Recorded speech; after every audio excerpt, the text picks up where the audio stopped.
Welcome to Talentwise, the definitive podcast for CXOs, human resource, and learning and development leaders.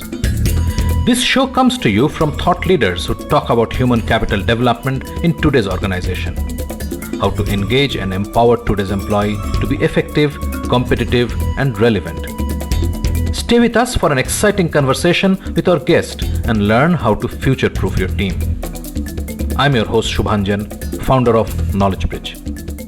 Our guest today is Ramesh Srinivas, co-founder and CEO of WorkSoGo. If you look at field sales for financial services, for instance, some of the banks in India employ field sales people of between 60 to about 80 or 90,000 field sales. That's the field force that they have out in the market. Now that's a very large, massive number. One of the changes that appears to be very significant and driven by technology is the fact that a lot of, at least up until a few years ago, field sales people had to go out and get in touch with a large number of customers, right? So it was about them reaching out to people, getting leads and coming back in, etc. But today's digital allows the bank itself to get in touch through digital means with a host of customers. It has two significant impacts. Number one is the fact that if you want to call it, productivity of that salesperson goes up because they help in the closure part. Number two, most significant, is the number of job roles of that is going to come down. If you look at a field sales structure today of any of these large field forces, if you have 60,000, let's say, feet on street, for typically every 5 of them, you will have one first level supervisor. So 60,000 feet on street, you have 12,000 supervisors. And each of those 12,000, let's say each of those 5 or 6 of them, you'll have another second level supervisor, right? Which goes into 2,000 or 3,000, let's say. So there are these layers of management that get built up. And the only role of that management really is monitoring the feet on street. Strictly speaking, their only value add is in managing, if you want to call it that, all of these people. Today, technology like AI allows people at the top to manage the field force without some of these intermediate layers. With over 25 years of industry and consulting experience, Ramesh led large IT transformation programs. As a partner at PwC, IBM, and KPMG, he led SAP implementations across manufacturing and consumer sectors. Ramesh's expertise includes business transformation, profitability improvement, SAP implementation, and supply chain re-engineering. Now on to this insightful episode of Talentwise with Ramesh Srinivas. Good morning, Ramesh. Thank you for joining me today in Talentwise. I'm very excited to talk to you, especially because you are one of the few people I know who is actually working with technology, artificial intelligence, and you are actually seeing how it is impacting people and how it can impact people. So thank you very much for making time and welcome to Talentwise. Thanks, Shubhanjan. Thanks a lot. So there is a huge amount of change that is happening, and we are actually as a society making a shift from the industrial to the knowledge era. Like steam engines and electricity was the driver and which changed practically everything in terms of way of life and work vis-a-vis the agrarian society, computational power or computers are powering the change in the shift from the industrial to the knowledge society. From your experience and your vantage point, how do you see it impacting work? Actually, you've painted a very broad brush of the changes, and I completely agree that across the board there are going to be huge changes in the way work is done, huge changes in the skills required also to perform that kind of work. I'll start with a couple of concrete examples of how it changes, because it's hard today to predict how it will change at a macro level. But at a micro level, at least I'm beginning to see significant signs of those change already with a number of customers, for example, that I work with today. So let me take one example, and let me take the example of people we often get in touch with, which is field sales. So if you look at field sales for financial services, for instance, Some of the banks in India employ field sales people of between 60 to about 80 or 90,000 field sales. That's the field force that they have out in the market. Now that's a very large, massive number. I'm already beginning to see changes in their working day on a day-to-day basis. That's happening in there. One of the changes that appears to be very significant and driven by technology is the fact that a lot of, at least up until a few years ago, field sales people had to go out and get in touch with a large number of customers, right? So it was about them reaching out to people, getting leads and coming back in, etc. But today's digital allows the bank itself to get in touch through digital means with a host of customers, which means you don't necessarily need the salesperson going out and reaching out and kind of getting active leads or prospects into the system. That percentage of leads that are coming in through digital means is increasing. Right. It has two significant impacts. Number one is the fact that if you want to call it, productivity of that salesperson goes up because they help in the closure part. Number two, most significant, is the number of job roles of that is going to come down.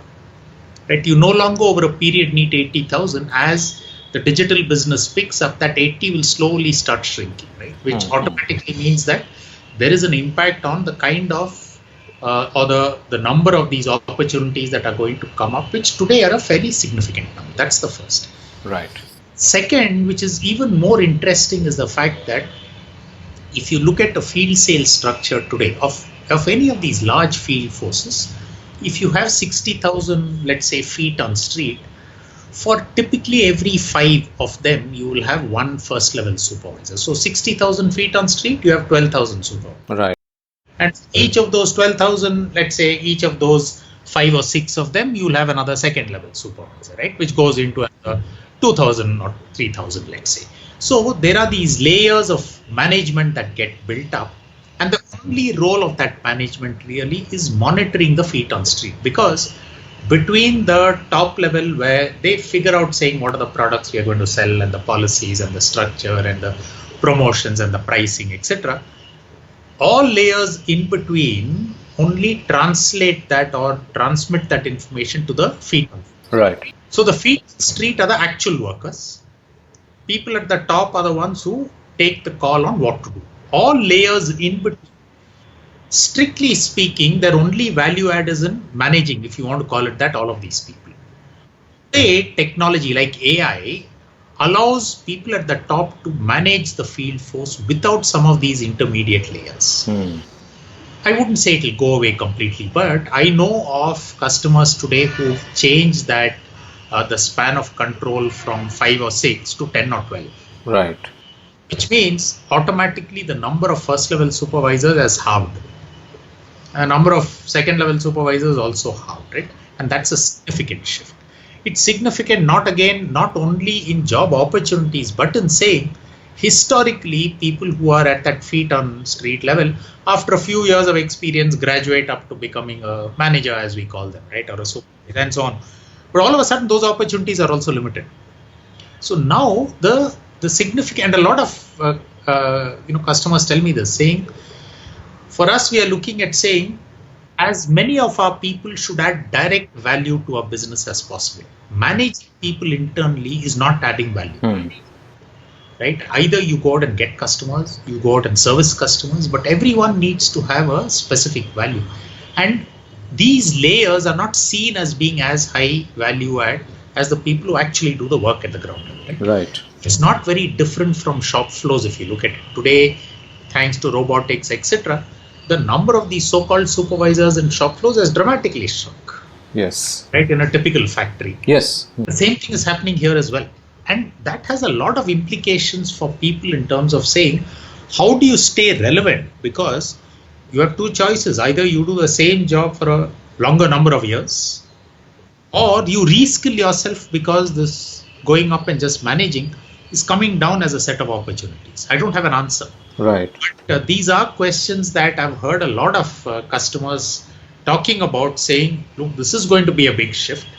Of course, from a corporate standpoint, it's good because it cuts costs, so to say, right? If you look at it from a human and an individual standpoint, the implication is what do they do? And today it's not easy for us to predict or say, okay, if you lose, or let's say, for example, one of these banks decides that 6,000 managers are no longer needed 2 years down the line, right? Out of the 12,000 they have. Right.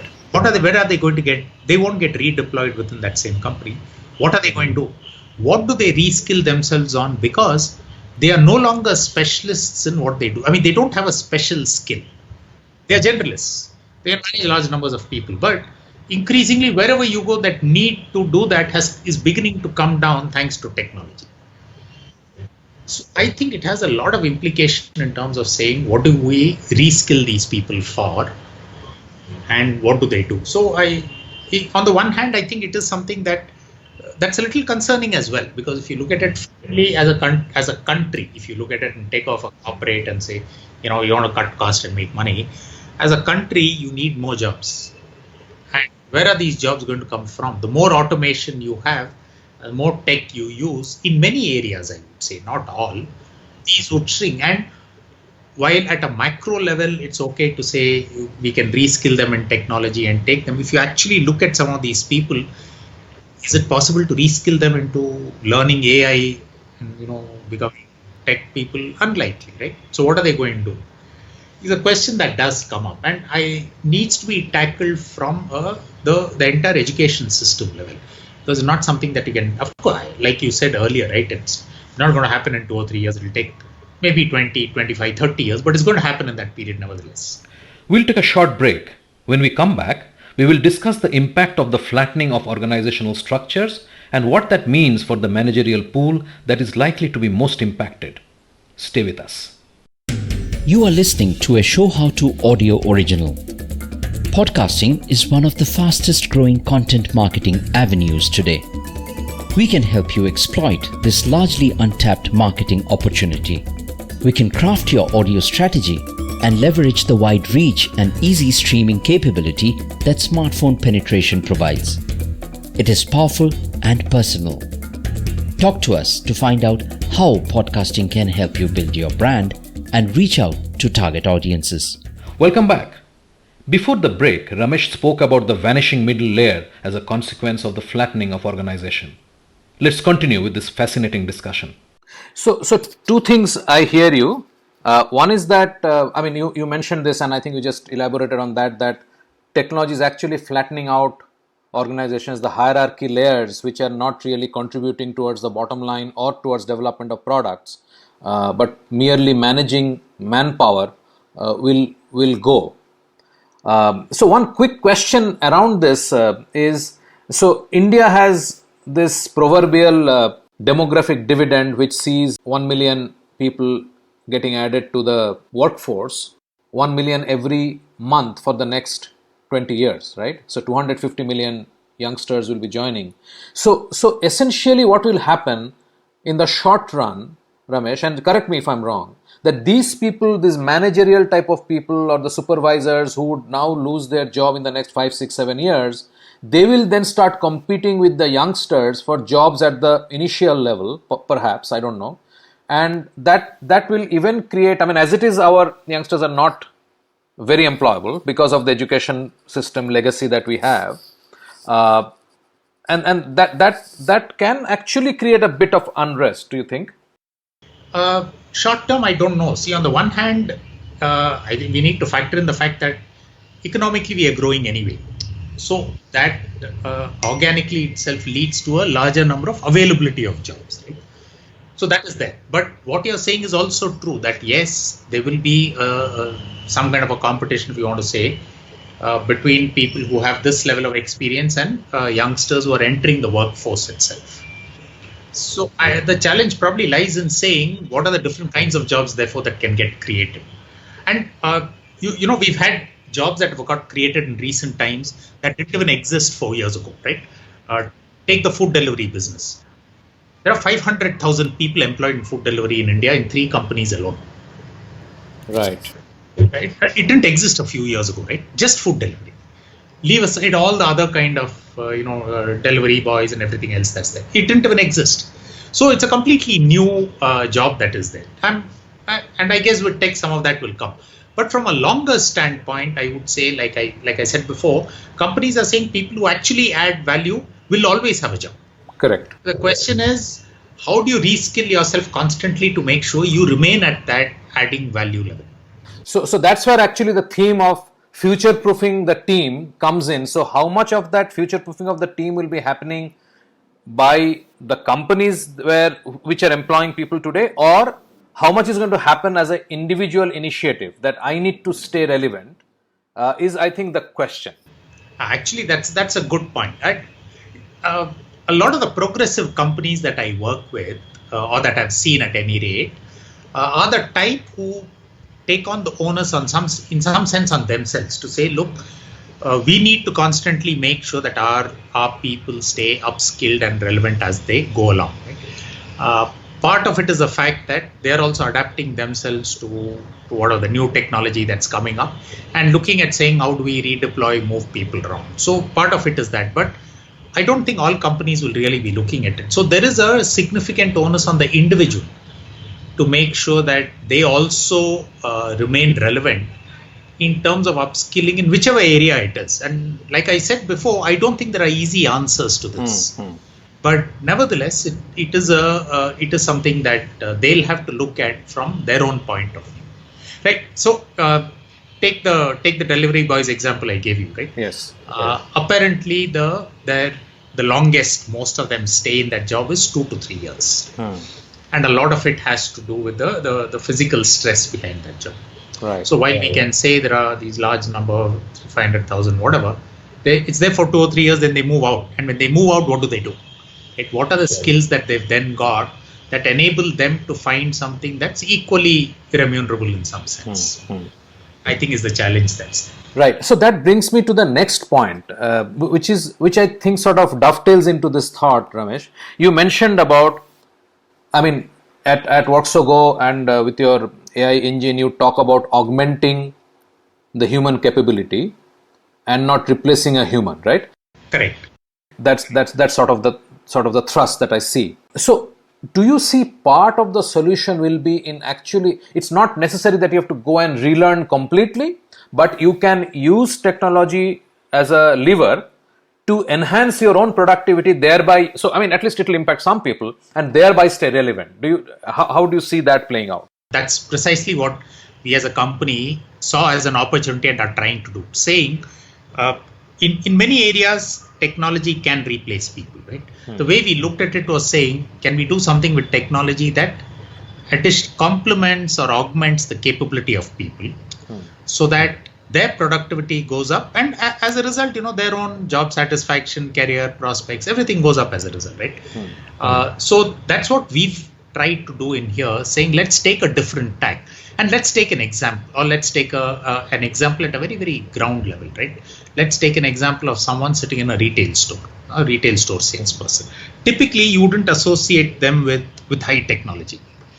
But today, if you go to any of these if you go to a retail store, and that retail salesperson has the use of technology to be able to compare products for you, to be able to tell you what is different about different products, to be able to kind of sell it more effectively for you, your own shopping experience significantly goes up as a result. Right. And it's hard to do that through ongoing training of someone because that's a one-off exercise. But tech allows that salesperson there to do whatever they are supposed to do substantially more productively and effectively. Right. So what does that mean? You as a customer end up feeling much more satisfied, if you want to say that, with your shopping experience. Likelihood is they end up, doing their job and selling something to you. So it works both ways. Yes. And this is at retail store person level. Today there are, in some industries at any rate, people who begun using that or trying it out. And some of those experiments are very encouraging.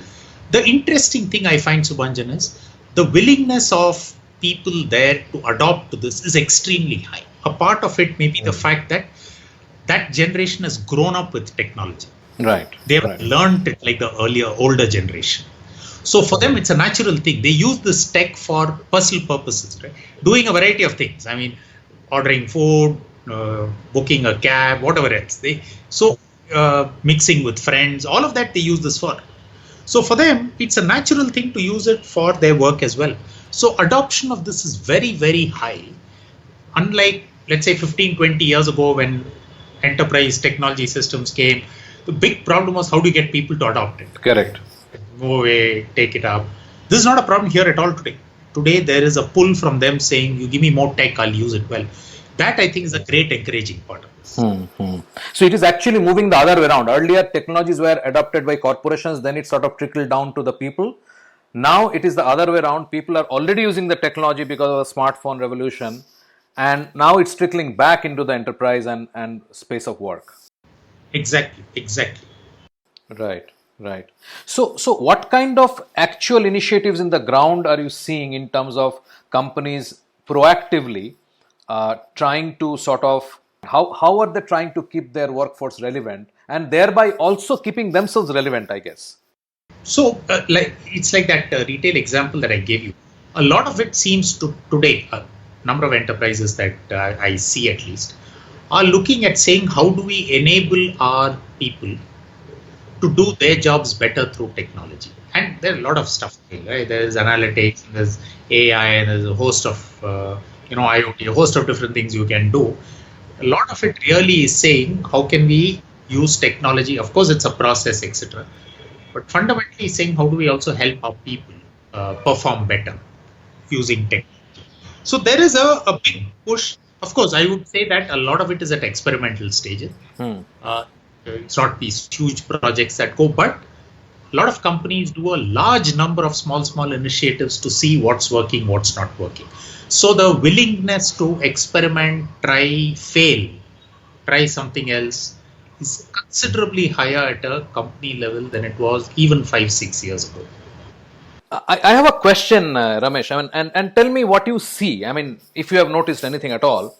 So one part obviously is the profit motivation, right? So the environment is changing. I as an organization need to respond. So technology is coming, which will either has to be adopted, might result in some loss of jobs, or I can use it to augment my workforce and thereby have a stronger sort of delivery mechanism. So is the motivation, do you see the motivation as profit, or do you see some empathy for the employees as well? Frankly, Subhanjan, I don't think the employee empathy is kicked in so much yet. Today, I would say it's probably not even profit. It's about fear of being left behind. Right. Saying technology is changing things so fast. If I don't, some competition adopts it, goes well ahead of me. I mean, what do I do?